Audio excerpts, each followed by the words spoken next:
आपको पता है हमारे यहाँ प्राइवेट एयरपोर्ट्स बन गए। पीपीपी का एक वो रूप था, लेकिन अभी फिलहाल 6 एयरपोर्ट का ऑपरेशन, मैनेजमेंट एंड डेवलपमेंट का कॉन्ट्रैक्ट प्राइवेट प्लेयर्स को देने का लिए ऑक्शन हुआ, टेंडर मांगा गया था और सबसे ज्यादा बोली होने वाले को 3 एयरपोर्ट देने का, लीज देने का आज फैसला हुआ, जयपुर, गुवाहाटी और तिरुवनंतपुरम। इससे क्या होगा? इससे जो अपफ्रंट 1070 करोड़ लगभग मिलेंगे, ये एयरपोर्ट अथॉरिटी ऑफ इंडिया दूसरे छोटे शहरों में एयरपोर्ट का विकास करने में काम उपयोग में लाएगी। ये पैसा बहुत महत्वपूर्ण है। और दूसरा फायदा ये होगा कि यात्रियों को अच्छी सुविधा मिलेगी। यात्रियों के अच्छा सुविधा के साथ साथ एक नई कार्यक्षमता, नई ऊर्जा आएगी। और सबसे बड़ी बात है कि एयरपोर्ट अथॉरिटी ऑफ इंडिया ये परमानेंट प्राइवेट को नहीं दे रहा है। ये 50 साल वो चलाने के बाद फिर से एयरपोर्ट ऑफ इंडिया को ये एयरपोर्ट्स वापस मिलेंगे। पावर सेक्टर की अभी एक प्रॉब्लम है। कोविड के कारण खपत कम है। कोविड के कारण ग्राहकों का बिल, इंडस्ट्रियल मांग भी कम है और बिल सारा जमा नहीं हो रहा है समय पे। इसलिए दिक्कत में है राज्य की डिस्कॉम्स। उनको राहत देने के लिए पावर फाइनेंस कॉरपोरेशन और रूरल इलेक्ट्रिफिकेशन कॉरपोरेशन, इनको वर्किंग कैपिटल के 25% अधिक लोन देने का जो अधिकार था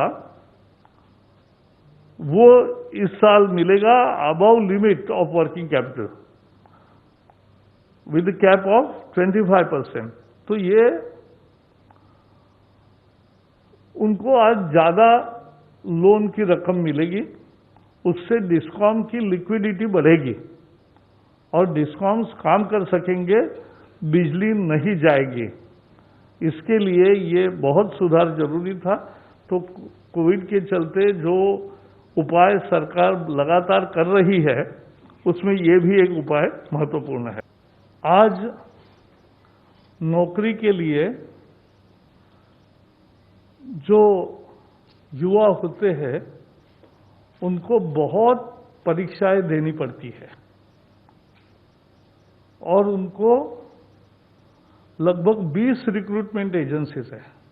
तो कोई 4-5 में अगर परीक्षाएं देता है तो उतनी परीक्षा, उतनी जगह जाना, ये सब समाप्त करने के लिए एक ऐतिहासिक फैसले में नेशनल रिक्रूटमेंट एजेंसी, राष्ट्रीय भर्ती संस्था, ये परीक्षा लेने वाली कॉमन एलिजिबिलिटी टेस्ट ये लेगी और इसका करोड़ों छात्रों को लाभ मिलेगा। छात्रों को यानी युवाओं को लाभ मिलेगा जो नौकरी के लिए आवेदन करते हैं। इसके बारे में विस्तार से जानकारी देने के लिए हमारे साथी जितेंद्र सिंह जी आए हैं। लेकिन मैं इतना ही कहूंगा कि ये मांग थी पूरे युवा पीढ़ी की सालों से, लेकिन नहीं हो रहा था। लेकिन इस एक निर्णय से, नेशनल रिक्रूटमेंट एजेंसी से एक परीक्षा, उससे उनकी तकलीफ भी दूर होगी, उनका पैसा भी बचेगा और मानसिक स्वास्थ्य भी ठीक रहेगा।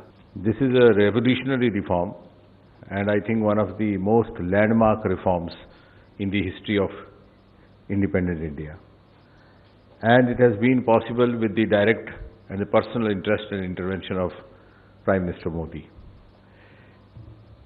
आपने विस्तार में ये प्रेजेंटेशन देखी तो संक्षेप में यदि आप मुझसे पूछें तो मैं ये कहूँगा कि this will reform which will bring in ease of recruitment, ease of selection, ease of job placement, and thereby ease of living, particularly for certain sections of society which are at a disadvantage on one account or the other. उदाहरण के तौर पर economically not so privileged strata और lower economic strata. जैसा कि बताया गया कि सारा साल जब सिलेक्शन के इम्तहान होते रहें और सेंटर अलग अलग रहें तो इस इंट्रोजीनस देश में ये संभव नहीं रहता कि हर उम्मीदवार हर जगह अपने आप को उपस्थित कर पाए।